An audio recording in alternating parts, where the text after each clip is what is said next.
Outside Kabul Airport, thousands continue to wait for a chance to flee. And as Western countries scramble to evacuate their nationals and local Afghan staff, some have slimmer chances of getting out than others.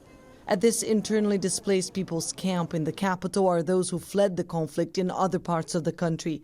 They came here seeking refuge, but war caught up with them. We've lost business since the Mujahideen government came. They don't care for our well-being. It's been a week since people haven't had food or anything else. They don't even have a place to take shelter. According to the UN, over 500,000 people have been displaced by the fighting since the start of the year in Afghanistan.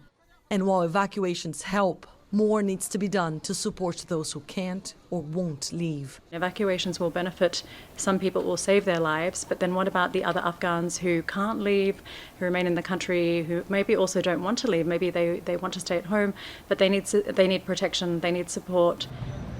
Support is also what organizations inside Afghanistan have been pleading for.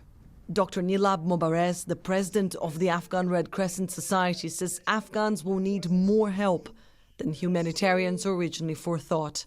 The needs are huge. People, even before what happened politically speaking, were in lack of food and they couldn't feed themselves. They would not only because of the war, but also because of drought, severe drought that is hitting Afghanistan.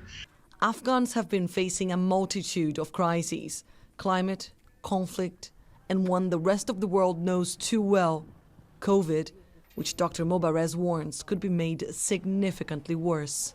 And my worry is that with all these movements of the people across the country without protection, distancing, and all what we have to do, I think the next wave will be also a big issue for Afghanistan. We are also doing vaccination.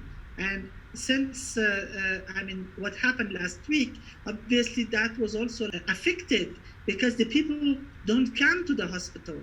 They're so afraid that they don't come to the hospital to get their vaccinations or second dose So all these makes me come all on the international community to help us to help them.